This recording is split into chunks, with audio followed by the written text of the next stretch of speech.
Siapa sih yang gak pernah galau karena cinta? Ternyata raja dan ratu besar Jawa kuno, bahkan para empu Nusantara, juga ngalamin pahit manisnya cinta.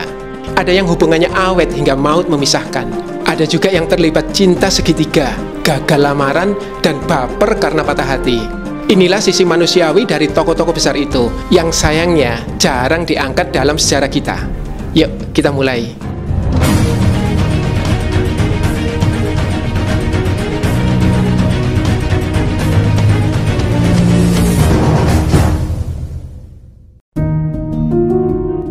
Semua tentu kenal Candi Prambanan, kompleks candi Hindu terbesar di Nusantara. Namun, gak banyak yang tahu, prasasti Siwagerha di halaman candi ini mengungkap peristiwa yang mungkin tidak biasa bagi kita saat ini. Di sana disebut, sang pendiri candi, Maharaja Rakeh Pikatan yang beragama Siwa, memiliki permaisuri beda agama. Otomatis, prasasti Siwagerha adalah catatan nikah lintas agama tertua dalam sejarah kita. Namun, siapakah sesungguhnya Rakeh Pikatan dan permaisurinya yang pernikahannya sepenting itu sampai dicatat dalam prasasti? Sebenarnya, Rakeh Pikatan bukanlah nama, namun gelar penguasa wilayah. Ada beberapa nama yang pernah menjabat sebagai Rakeh Pikatan, misalnya Mpu Manuku berdasar prasasti Munduan, dan Mpu Palar berdasar prasasti Kayumungan. Nah, Rakeh Pikatan yang sedang kita bahas adalah Maharaja Medang yang berkuasa antara 847 hingga 855 Masehi, yang berdasar prasasti Wanua Tengah III bernama Dyah Saladu. Permaisurinya yang beda agama itu diduga kuat adalah Pramodawardhani. Dalam prasasti Kayumungan, Pramodawardhani adalah putri Maharaja Samaratungga yang beragama Buddha Mahayana dan ikut meresmikan Candi Borobudur. Sosoknya pernah kami bahas dalam seri Perempuan Nusantara pada tautan di atas atau di deskripsi. Ada yang menganggap pernikahan Pramodawardhani dan Rakeh Pikatan adalah upaya menyatukan dua wangsa berdasar teori arkeolog Bosch bahwa di Medang ada wangsa Sailendra yang beraliran Buddha Mahayana dan wangsa Sanjaya yang beragama Hindu Siwa. Namun pandangan ini ditolak epigraf Bukhari dan filolog Purbacaraka yang menegaskan hanya ada satu wangsa di Medang, yakni Sailendra. Terlepas dari teori mana yang benar, pernikahan Rakeh Pikatan dan Pramodawardhani mengokohkan toleransi antar umat beragama di Medang. Rakeh Pikatan misalnya mendirikan Prambanan gak jauh dari Candi Sewu yang beraliran Buddha. Ia dan anaknya, Rakeh Gurunwangi Dyah Saladu, pun ikut menyumbang perwara di Candi Plaosan yang bercorak Buddhis. Prasasti Wanua Tengah III mencatat Rakeh Pikatan tak lama bertahta, hanya 9 tahun. Namun, warisan Rakeh Pikatan dan Pramodawardhani jelas menjadi kebanggaan kita hari ini, sekaligus membuktikan perbedaan bukanlah penghalang untuk menjadi hebat bersama-sama. Kalau ribut terus ya, kapan gedenya? Sepeninggal Rakeh Pikatan, kerajaan Medang dihantam prahara perebutan tahta. Meski Medang sempat mengalami masa stabil di bawah pemerintahan Rakeh Kayuwangi Dyah Lokapala dan Rakeh Watukura Dyah Balitung.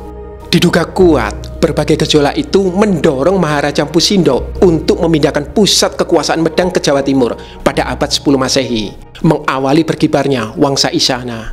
Dan di wangsa inilah muncul seorang perempuan yang kisah cintanya menjalin ikatan mesra Jawa dan Bali. Yap, nama wanita itu Gunapriya Dharmapatni, cucu Mpu Sindo. Semasa hidupnya, Bali yang dikuasai dinasti Warmadewa tiba-tiba dipimpin seorang ratu bergelar Sriwijaya Mahadewi menurut prasasti Air Tabar B. Uniknya, dalam prasasti berbahasa Bali kuno ini terselip beberapa jabatan khas Jawa seperti Makudur, Wadihati, dan Pangkaja, sehingga J.L. Munz pun menghubungkan ratu ini dengan kerajaan Jawa Timur. Dan Damais berpendapat ialah putri Mpu Sindo, Sri Isana Tunggawijaya. Nah, saat Mahadewi bertahta di Bali, putra mahkota Warmadewa, yakni Udayana, malah berada di Jawa, menurut sejarawan L.C. Damais. Di sanalah Udayana berjumpa cinta sejatinya, Gunapriya Dharmapatni, yang dalam prasasti Pujangan adalah putri Maharaja Makutha Wangsawardhana dari Medang. 6 tahun berselang, tahta Bali kembali pada dinasti Warmadewa, dan Gunapriya Dharmapatni yang lalu dikenal sebagai Mahindradatta ikut berkuasa bersama suaminya di Bali. Uniknya, selama mereka berkuasa, prasasti-prasasti di Bali mulai diterbitkan dalam bahasa Jawa kuno. Di antaranya Prasasti Bebetin A2, Prasasti Serai A2, Prasasti Buahan A, dan Prasasti Sading A. Kebanyakan isinya tentang permohonan keringanan pajak, pemekaran wilayah, dan pengaturan lahan warga. Yang menarik juga nih, gelar Gunapria Dharmapatni selalu dicantumkan mendahului suaminya. Ada yang menduga itu karena Gunapria Dharmapatni berperan penting dalam pemerintahan, bahkan mungkin lebih powerful dari suaminya. Ada juga yang menganggap itu karena Bali di bawah hegemoni Jawa. Loh, bisa juga karena Raja Udayana masuk ikatan suami sayang istri. Menurut Sobat Asisi, kira-kira kenapa demikian? Share di komen ya, beserta alasannya. Pernikahan Gunapria Dharmapatni dan Udayana dianugerahi 3 putra, yakni Airlangga, Marakata Pangkaja, dan anak bungsu. Diduga Gunapria Dharmapatni meninggal lebih dulu ketika melahirkan anak bungsu pada tahun 1007 Masehi. Karena prasasti-prasasti sesudahnya tidak lagi mencantumkan nama Gunapria Dharmapatni, hanya Udayana saja. Misalnya, Prasasti Batur Pura Abang A. Dia diarcakan sebagai Durga Mahesa Suramardini di Kutri, Gianyar, yang dikenal juga sebagai Durga Kutri. Putra bungsunya, yakni anak bungsu, kelak membawa Bali pada masa keemasannya. Salah satu pencapaian anak bungsu adalah kompleks percandian di Gunung Kawi, Tampak Siring. Bagaimana dengan Udayana? Agaknya nasib sang raja terkait dengan putra sulungnya, Airlangga, yang kelak menjadi raja masyhur di Jawa. Malam pertama yang gagal. Airlangga datang ke Jawa untuk menikahi putri Maharaja Medang, Dharmawangsa Teguh, yang adalah saudara ibunya, Gunapria Dharmapatni. Tentu ia tidak datang seorang diri. Narutama, pengiring setianya, dan kemungkinan besar ayahnya, Raja Udayana dari Bali, juga ikut. Bisa kebayang ya, betapa berbinarnya Airlangga. Bentar lagi putri cantik kembang Jawa dinikahinya. Jalannya menuju tahta Jawa pun terbentang lebar. Namun apa daya, lesatnya pernikahan tak dapat diraihnya. Prasasti Pujangan mencatat, di tengah acara pernikahan Airlangga yang semewah istana Dewa Indra, datanglah serangan yang membumi hanguskan ibu kota. Sang musuh adalah Aji Wurawari Dalilwaram, diduga bersekutu dengan Sriwijaya. Mahapralaya menimpa tanah Jawa. Diduga Raja Udayana tewas dalam insiden itu. Karena di waktu yang kurang lebih sama, muncul penguasa baru di Bali, yakni Sri Sang Ajna Dewi. Agaknya akibat Mahapralaya, Bali kehilangan penguasanya. Sehingga sambil menunggu adik Airlangga, yakni Marakata Pangkaja, cukup umur untuk memerintah, Sri Sang Ajna Dewi ditunjuk sebagai wali raja. Airlangga berhasil meloloskan diri, diiringi Narutama dan sejumlah kecil kavaleri. Duh, apesnya, gagal malam pertama, malah menggigil di hutan. Untungnya, Airlangga tidak terus terpuruk dan menyerah. Setelah masa pelarian selama 3 tahun, para pemuka agama dan tokoh masyarakat menobatkan Airlangga sebagai raja atas Jawa.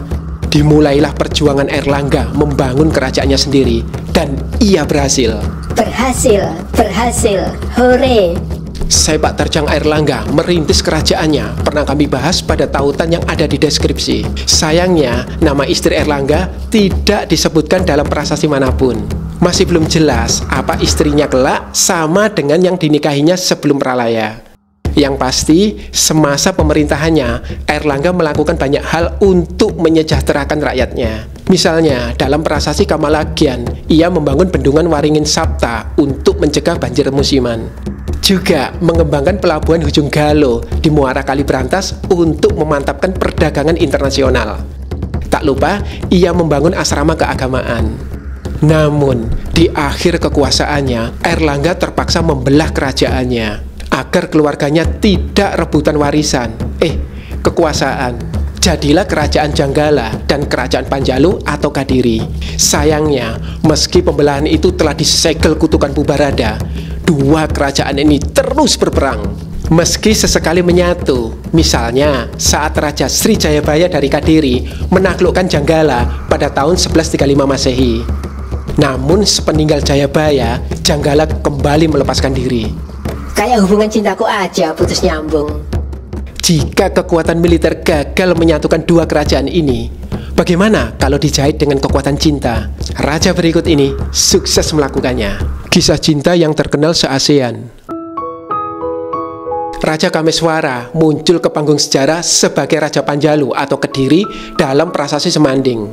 Tak banyak yang kita ketahui tentang raja ini, selain bahwa di zamannya pujangga bernama Mpu Darmaja menggubah Kakawin Semaradahana. Ada yang bisa menebak kisahnya? Kakawin Semaradahana berkisah tentang dewa cinta, yakni Kama, yang berusaha membangunkan dewa Siwa dari tapanya. Akibatnya, Dewa Kama hangus terbakar oleh sorot mata ketiga Siwa, dan istrinya, Dewi Rate, ikut terjun ke dalam kobaran api yang menyala. Mereka pun menitis dalam diri insan-insan yang saling mencintai. Konon, Mpu Darmaja menggubah Kakawin ini untuk merayakan pernikahan Raja Kameswara dari Kadiri dengan Putri Kirana dari Janggala, yang otomatis menyatukan dua kerajaan ini. Romantis ya? Sayangnya, penyatuan itu tidak bertahan lama. Setelah pemerintahan Kameswara berakhir, kerajaan Janggala lenyap. Diduga bertransformasi menjadi Tumapel, bawahan Kadiri. Namun, rakyat Jawa kuno masih mengenang romantisme saat Janggala Kadiri bersatu dalam ikatan suci Kameswara Kirana. Romantisme ini lalu menjelma menjadi kisah Panji, cerita rakyat asli Nusantara yang berkembang di Kadiri sejak abad 12 Masehi dan makin populer di Majapahit pada abad 15. Jejaknya ada di relief-relief Candi Majapahit, seperti Candi Penataran, Candi Miri Gambar, Candi Surowono, dan Pewara Candi Tegowangi. Cek detail candi-candi ini pada tautan di deskripsi ya. Tampilan toko Panji sangat khas dengan topi bulat yang disebut tekes serta diiringi punokawan. Kisahnya ya seputar perjalanan Raden Panji atau Inu Kertapati dari Janggala untuk menemukan kekasihnya Galuh Candra Kirana atau Dewi Sekartaji dari Daha atau Kediri. Cerita Panji tersebar secara lisan dan menjadi cerita rakyat yang mungkin Anda kenal, seperti Keong Mas, Andi-Andi Lumut, Cindelaras, Entit, dan Golek Kencana. Namun bingkai kisahnya tetap sama, yakni dua sejoli yang dipisahkan, namun dengan perjuangan dapat bersatu kembali. Cerita Panji pun menyebar ke Nusantara dan Asia Tenggara, di antaranya Malaysia, Thailand, Vietnam, Laos, Myanmar, Kamboja, dan mungkin Filipina. Sebutan cerita Panji pun berbeda-beda sesuai kebudayaan setempat. Misalnya di Malaysia disebut Hikayat, di Kamboja disebut Ainau, dan di Thailand dengan nama Inau. Mungkin waktu itu cerita Panji selevel drakor ya, terkenal di mana-mana. Luar biasa, kisah cinta Kameswara dan Kirana mampu menyatukan Asia Tenggara dalam bingkai kebudayaan. Terus ikuti ya teman-teman, karena petualangan cinta berikutnya akan bertabur intrik yang lebih menegangkan. Bahkan ada yang bapernya awet ratusan tahun. Namun sebelumnya jangan lupa untuk subscribe, like, dan share link video ini. Jangan dari upload ya. Klik juga link di atas atau fitur Super Thanks bila Anda ingin mendukung dalam hal pendanaan untuk mengembangkan kanal yang akan memperkaya perspektif Anda. Cinta segitiga paling berdarah. Ketika Tunggul Ametung, Aku Tumapel bertemu Ken Dedes, ia langsung jatuh cinta. Gak pakai lama, perempuan tercantik di Tumapel itu pun diculiknya. Ayah Ken Dedes, Mpu Purwa, seorang pendeta Buddha Mahayana, murka dan mengutuk Tunggul Ametung. Singkat cerita, Ken Dedes dipersunting dan hamil muda. Suatu ketika, pasangan ini bertamasya ke Taman Boboji. Ketika turun dari pedati, tak sengaja kain Ken Dedes tersingkap, dan kewanitaannya yang bersinar terlihat oleh paricara atau abdi dalem bernama Ken Angrok. Sejak itu, giliran Ken Angrok yang kasmaran pada Ken Dedes. Ia bertekad merebut Ken Dedes dari Tunggul Ametung.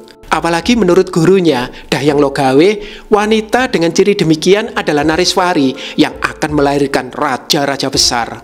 Karena Tunggul Ametung terkenal sakti, Ken Angrok pun memesan keris ampu pada Mpu Gandring. Gara-gara keris itu gak rampung sesuai deadline, Mpu Gandring pun dihabisinya. Ujung-ujungnya Ken Angrok kena kutuk. Upayanya menewaskan Tunggul Ametung dan memperistrikan Dedes memang berhasil. Ia bahkan mengalahkan Raja Kertajaya dari Kadiri dan menjadi Maharaja. Namun di ujung kekuasaannya, Ken Angrok menuai kutukan Mpu Gandring. Ia dibunuh Anusapate, putra Tunggul Ametung, dengan keris yang sama. Wah, benar-benar cinta segitiga yang paling berdarah dalam sejarah ya. Bagaimana nasib Ken Dedes? Tidak ada data sejarahnya. Karena hanya diceritakan dalam para raton, beberapa nama dalam peristiwa ini tidak ada dalam sumber primer Singasari. Namun Ken Anggro yang bergelar Sri Rajasa Batara Sang Amurwa Bumi diduga kuat sosok yang sama dengan Rangga Rajasa, pendiri Wangsa Rajasa dalam kitab Negara Kertagama. Juga Batara Siwa dalam Prasasti Mula Malurung. Dari wangsa inilah kemudian lahir pendiri Majapahit yang berhasil menjalankan poligami tersukses di Jawa kuno. Pemberontakan Jayakatwang dari Gelang-Gelang pada tahun 1292 Masehi menewaskan Kertanegara, raja terakhir Singasari, dan meruntuhkan kerajaan ini. Menantu Kertanegara, yakni Dyah Wijaya, bertekad membalas dendam, sekaligus mengembalikan kekuasaan atas Jawa pada Wangsa Rajasa. Sepak terjangnya merintis kerajaan dan mengusir tentara Mongol bisa diklik nanti pada tautan di atas atau di deskripsi. Dyah Wijaya pun menjadi raja pertama Majapahit dengan gelar Sri Kertarajasa Jayawardhana. Namun, yuk kita cermati prasasti Sukamerta dan Negara Kertagama yang menyebut Dyah Wijaya memperistri 4 putri mendiang Raja Kertanegara. Mereka adalah Tribhuwaneswari, Narendra Duhita, Jayendra Dewi, dan Gayatri. Nah, Negara Kertagama menyebut satu nama lagi, yakni Indreswari, yang diduga adalah darah petak dari Melayu. Menurut para raton, awalnya yang dinikahi Dyah Wijaya hanyalah Tribhuwaneswari dan Gayatri. Namun setelah Majapahit berdiri, semua putri Kertanegara diperistrinya. Raja beristri banyak memang lazim pada saat itu, bukan hanya di Jawa, namun juga di berbagai belahan dunia. Tujuannya ya untuk menjamin adanya pewaris dan mengukuhkan kekuasaan. Saya duga Dyah Wijaya bukan sekedar ingin beristri banyak, tapi lebih pada tujuan politis. Bagaimanapun, mendiang Kertanegara adalah maharaja yang sah atas tanah Jawa. Maka, siapapun yang menikahi putrinya punya legitimasi untuk memerintah Jawa. Dalam prasasti Sukamerta, Dyah Wijaya sampai harus menegaskan bahwa ia menikahi putri-putri Kertanegara dan gak lupa membeberkan perjuangannya membela Kertanegara. Ya gimana, Majapahit yang baru berdiri memang dibangun di atas legitimasi itu. Di antara keempat putri Kertanegara, Gayatri lah yang paling dikasihi hingga digelari Raja Patni. Mengenai peran penting Gayatri dalam kejayaan Majapahit, dapat teman-teman telusur tautannya nanti di deskripsi ya. Besarnya cinta Dyah Wijaya pada Gayatri tidak hanya ditegaskan Negara Kertagama, namun juga tercermin dari cinta dan rasa hormat Tribhuwana, putri mereka, kepada ibunya. Bener tuh, kalau hubungan suami istri dipenuhi cinta, anaknya gak akan sulit untuk mencintai. Halah, masih jomblo aja sok tahu. Dyah Wijaya mangkat pada tahun 1309 dan dicandikan di Simping, Blitar. Akhir hidup istri-istrinya tidak dicatat, kecuali Gayatri Raja Patni yang meninggal pada 1350 Masehi. Nah, jika hidup Dyah Wijaya dipenuhi cinta, putra sulungnya justru berkebalikan. Instan karma menggoda istri orang. Jayanegara mulai bertahta sebagai raja kedua Majapahit pada tahun 1309. Menariknya, dalam rentang kekuasaan yang cukup panjang, yakni 19 tahun, ia sendirian saja, tidak mengangkat istri ataupun selir. Aneh ya? Para raton seolah menjawab keganjilan ini. Jayanegara yang dijuluki Kalagemet atau Raksasa Kerdil terobsesi menikahi dua saudari tirinya, yakni Dyah Wiyat dan Dyah Gitarja yang kelak menjadi Ratu Tribhuwana. Jayanegara juga doyan melecehkan istri orang. Di zaman sekarang, mungkin ia akan disebut penjahat kelamin. Salah satu korbannya adalah istri Tanca, tabib pribadinya. Tanca yang murka akhirnya membunuh sang raja di tempat tidurnya. Dan setelah kematian Jayanegara, para raton menggambarkan dunia kembali ceria. Hore! Dyah Gitarja yang terbebas dari obsesi gila Jayanegara segera bertahta sebagai penguasa ketiga Majapahit pada 1328 Masehi dengan gelar Tribhuwana Wijaya Tunggadewi. Dalam rentang 22 tahun kekuasaan Tribhuwana, Mahapati Gajah Mada mencetuskan Sumpah Palapa, diikuti berbagai ekspedisi penaklukan dan hubungan dagang dengan Nusantara. Majapahit pun tumbuh menjadi kerajaan dengan mandala terbesar di Asia Tenggara, seperti yang kami bahas pada tautan di atas atau di deskripsi. Hingga tibalah saatnya Hayam Wuruk mewarisi tahta pada tahun 1350 Masehi dengan gelar Maharaja Sri Rajasanegara. Nah, kisah cinta Hayam Wuruk agak memilukan dan masih kita kenang hingga sekarang, lengkap dengan pro dan kontranya. Lamaran gagal berujung petaka. Peristiwa ini disebut Perang Bubat karena terjadi di lapangan Bubat. Satu-satunya sumber tertua mengenai Perang Bubat adalah para raton. Jadi, kita mesti mengacu hanya pada kitab ini. Dan beginilah menurut para raton. Raja Hayam Wuruk mengirim utusan ke Sunda karena menginginkan putri Sunda yang cantik jelita. Pihak Sunda kemudian mengirim rombongan untuk mengantar putri Sunda ke Majapahit. Mereka berkemah di lapangan Bubat. Masalah muncul saat pihak Sunda menolak menyerahkan sang putri tanpa upacara penyambutan yang meriah. Gajah Mada datang sebagai negosiator dan ia menyatakan tidak ada pesta karena putri Sunda memang tidak diminta sebagai permaisuri. Pihak Sunda bersikeras dengan tuntutan awal, maka Gajah Mada pun melapor pada Brewengker. Brewengker atau Raja Wengker saat itu adalah Wijaya Rajasa, suami Raja Dewi Maharajasa, Bibi Hayam Wuruk. Jadi, ketika Brewengker mengatakan isun lawanane apagut, secara kontekstual ini berarti akulah lawan bicara yang sebanding. Ia merasa jika dirinya yang berunding mungkin akan lebih didengar Raja Sunda karena levelnya sama-sama raja. Berangkatlah Brewengker diiringi pasukan Majapahit, sekedar untuk pengamanan karena ada potensi konflik. Menurut para raton, justru pihak Sunda terbelah dua. Ada yang bersedia menyerahkan putri, dan ada yang tetap menolak. Yang menolak adalah para menak, mereka lebih memilih mati bersimbah darah. Pecahlah kerusuhan, dan keadaan menjadi tak terkendali. Meski tidak disebut dalam para raton, secara tradisional dipercaya bahwa putri Sunda, yakni Dyah Pitaloka Citra Resmi, bunuh diri dalam kerusuhan itu. Keinginan Hayam Wuruk mendapatkan putri Sunda pun kandas. Tapi Mas Asisi, apa yakin perang Bubat benar-benar terjadi? Saat ini, sejarawan terbagi dua dalam menyikapi perang Bubat. Ada yang menganggapnya benar-benar terjadi, ada yang meragukannya karena cuma eksis dalam para raton, sumber sekunder yang ditulis ratusan tahun kemudian. Namun, seandainya perang Bubat benar-benar terjadi, dari para raton kita tahu penyebabnya adalah miskomunikasi. Para raton sendiri pernah kami bahas nilai kesejarahannya secara komplit pada tautan di atas atau di deskripsi. Yah, ketimbang terus dirundung duka, mending healing dengan ziarah ke candi. Orang yang merekam perjalanan Hayam Wuruk keliling Jawa Timur dan mengubahnya menjadi puja sastra yang dikenal sebagai negara Kertagama adalah Mpu Prapanca, dan inilah kisah cintanya. Kasih tak sampai sang Rakawi. Mpu Prapanca terkenal sebagai penulis negara Kertagama, namun itu sebenarnya hanya nama pena. Menurut sejarawan Slamet Mulyana, nama asli Prapanca adalah Nadendra, yang tercantum dalam prasasti Trowulan sebagai pejabat urusan agama Buddha pada masa Hayam Wuruk. Ia mewarisi jabatan tersebut dari ayahnya, Dang Acarya Kanakamuni. Prapanca berarti pralima, dan memang ada 5 pra dalam negara Kertagama, yakni Prapanca, Pracaca, Prapongpong, Pracacat, dan Pracongcong. Ini sekedar permainan kata dalam metrum kakawin, karena Prapanca berarti kesedihan dan rintangan untuk laku utama. Sejak muda, Prapanca sering dibawa ayahnya menghadap raja, dan ia selalu caper agar diizinkan ikut dalam traveling raja telisik candi. Wah, seperti Asisi dong, suka telisik candi.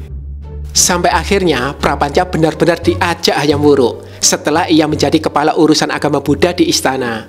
Catatan perjalanan ini kelak dituangkannya dalam puja sastra yang dinamainya Desa Warnana atau uraian tentang desa-desa. Nama bekennya, Negara Kertagama, diberikan J.L.A. Brandes, sang penemu sekaligus penerjemah pertama kakawin ini. Boleh dibilang, Mpu Prapanca ini adalah travel writer pertama ya dalam sejarah kita. Nah, perjalanan terakhir Prapanca bersama Hayam Wuruk terjadi pada tahun 1359 Masehi.